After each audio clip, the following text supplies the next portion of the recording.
இப்போ third sum பார்க்க போகிறோம். இது அப்படியே என்னன்னா உங்களுக்கு தேர்ட் சம் வந்து ரீவல்யூஷன் அக்கௌண்ட். நம்ம ஏற்கனவே அட்மிஷன் ஆஃப் ஏ பார்ட்னரில் பார்த்தோம்னா ரீவல்யூஷன் அக்கௌண்ட் அதே மாதிரி தான் இருக்கும். இப்போ கொஸ்டின் படிக்கிறேன் பாருங்க. Himanshu, Gagan and Naman are partners sharing profit and losses in the ratio of 3:2:1 on March 31st, 2019. Naman retires. யாருன்னா வந்து என் வந்து ரிட்டையர்மெண்ட் ஆகுறாங்க. The various assets and liabilities of the firm on the date were as follows. அப்போ கொஸ்டின்ல பொறுத்த வரைக்கும் வந்து என்னென்ன அசட்ஸ் கொடுத்துருக்காங்க, அதே மாதிரி லைபிலிட்டிஸும் கொடுத்துருக்காங்கிறத அப்படியே தனியாக கொடுத்துருக்காங்க.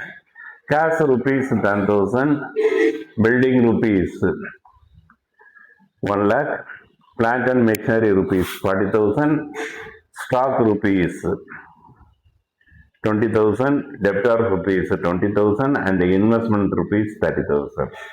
The following was agreed upon between the partners on N retirement. Building is to be appreciated by 20%. அப்போ இது ஒரு profit item.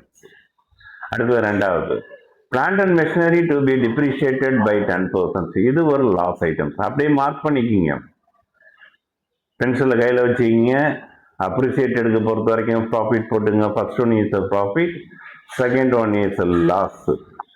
Third one, a provision of 5% on debtors to be created for bad and doubtful debts. அப்போ bad and doubtful debts உங்களுக்கு பொறுத்த வரைக்கும் loss 5%. எதில் find out பண்ணோம்னா sundry டெட்டார்ஸில் ஃபைண்ட் அவுட் பண்ண போகிறோம். அடுத்தது, stock was to be valued at rupees 18,000. ஸ்டாக்கினுடைய மதிப்பு எவ்வளோ வேல்யூ பண்ணுறாங்கன்னா வந்து 18,000 வேல்யூ பண்ணுறாங்க.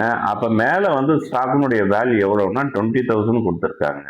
அப்போ நமக்கு டிக்ரீஸ் ஆகிருக்கு, ஸ்டாக்கினுடைய வேல்யூ டிக்ரீஸ் ஆகிருக்கு. அப்போ இது ஒரு லாஸ். எவ்வளோ டிக்ரீஸ் ஆகிருக்கோ அதான் லாஸு. எவ்வளோ அமௌண்ட்னா 2,000 loss. And investment at rupees 35,000. அப்போ மேலே பாருங்களேன், இன்வெஸ்ட்மெண்ட் அமௌண்ட் 30,000 கொடுத்துருக்காங்க. ஆனால் கீழே வந்து 35,000, தப்பாக படிச்சுட்டேன். கீழே வந்து எவ்வளோ கொடுத்துருக்காங்கன்னா நியூ வேல்யூ வந்து 35,000 கொடுத்துருக்காங்க. அப்போ இன்க்ரீஸ் ஆகிருக்கு, 5,000 rupees இன்க்ரீஸ் ஆகிருக்கு. இது ஒரு ப்ராஃபிட் ஐட்டம்ஸ்.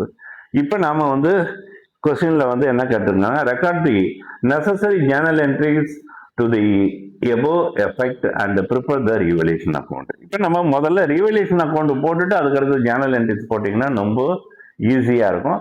அந்த அளவுக்கு ஸ்பேஸ் விட்டுங்க.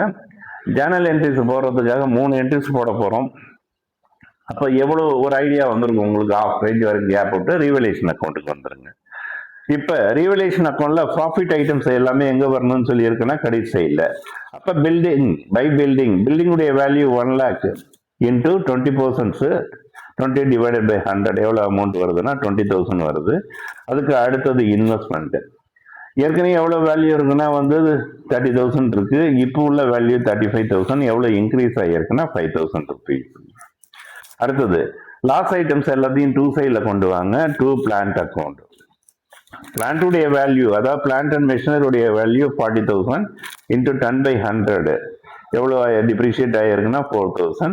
அதுக்கு அடுத்த provision for doubtful debts, Sunday datas amount 20,000 into 5/100 எவ்வளோ அமௌண்ட்னா 1,000 rupees. அடுத்தது, ஸ்டாக்குடைய வேல்யூ குறைஞ்சி போச்சு.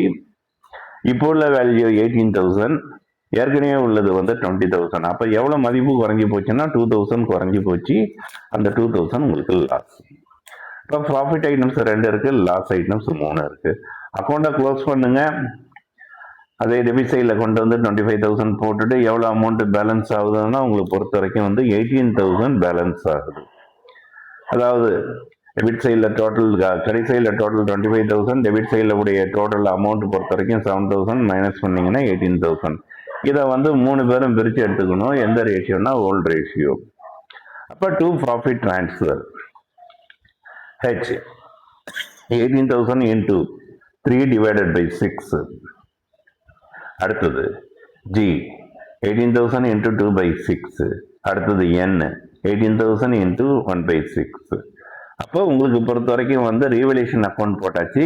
இப்போ ஜேர்னல் என்ட்ரிஸ் போடும் போது முதல்ல கடைசியில் உள்ளதுக்கு தான் சொல்ல போகிறோம். கடைசியில் உள்ளது சொல்ல போகும்போது ஜேர்னல் என்ட்ரிஸில் பொறுத்த வரைக்கும் பார்த்தீங்கன்னா இங்கே உள்ளது சொல்ல போகும்போது இதை தான் ஃபஸ்ட்டு ஒன்று சொல்லணும். ஃபஸ்ட்டில் எது சொல்கிறோமோ அதுதான் உங்களை பொறுத்த வரைக்கும் டெபிட்டு. அப்போ building account debit, investment account debit, to revolution account. அடுத்து ரெண்டாவது என்ட்ரிஸ் கடைசியில் பொறுத்த வரைக்கும் இந்த மூணுத்துக்கும் ஒன்று சேர்த்து ஒரு ஜேர்னல் என்ட்ரிஸ். கடைசி அதாவது டெபிட் சைடில் உள்ளது சொல்ல போகும்போது முதல்ல ஹெட்டிங்கை சொல்லிட்டு தான் இதை சொல்லணும். ஏதோ ஒன்று முதல்ல சொல்கிறீங்களோ அதான் உங்களுக்கு பொறுத்த வரைக்கும் டெபிட். அப்போ revaluation account debit, to plant account, to provision for doubtful debts account, to stock account. அப்போ மூணுமே கிரெடிட்டில் பொறுத்த வரைக்கும் அமௌண்ட்டை போட்டுட்டு டோட்டல் பண்ணி டெபிட்டில் போட்டுடுவீங்க. அடுத்தது இந்த ப்ராஃபிட் ஷேரிங். அப்போ இதுக்கு என்ட்ரி சொல்ல போகும்போது revaluation account debit, to H capital account, to G's capital account, to N's capital account. இந்த ஷேர் பண்ண அமௌண்ட்டை நம்ம கொடுக்க போகிறோம். இப்போ ஜேர்னல் என்ட்ரிஸ் நம்ம பார்க்க போகிறோம். இப்போ ஜேர்னல் என்ட்ரிஸ் பார்க்க போகிறோம். அதாவது building account debit, investment account debit, to revolution account. ரெண்டு டெபிட்டில் பொறுத்த வரைக்கும் 20,000 ஒன்று, இன்னொன்று 5,000. ரெண்டையும் ஆட் பண்ணி கிரெடிட்டில் பொறுத்த வரைக்கும் 25,000. ரெண்டாவது என்ட்ரிஸ் லாஸுக்கு உள்ளது. Revaluation account debit, to plant account, to provision for doubtful debts account, to stock account. அப்போ கிரெடிட்டில் அமௌண்ட்டை முதல்ல ஃபில்அப் பண்ணிக்கிங்க. 4,000 ஒன்று, 1,000 ஒன்று, இன்னொன்று 2,000 ஒன்று. மூணுத்தையும் ஆட் பண்ணி 7,000 டெபிட்டில் போட்டுடுங்க. கடைசியாக பொறுத்த வரைக்கும் ப்ராஃபிட் ஷேரிங் பொறுத்த வரைக்கும் பார்க்கும்போது revaluation account debit, to H capital account, to G's capital account, to N's capital account. அந்த அமௌண்ட்டு பொறுத்த வரைக்கும் பார்க்கும்போது 9,000 ஒன்று, 6,000 ஒன்று, 3,000 ஒன்று, மூணுத்தையும் கூட்டி டெபிட்டில் பொறுத்த வரைக்கும் 18,000. அப்போ நாம் இப்போ தேர்ட் சம் முடிச்சிட்டோம்.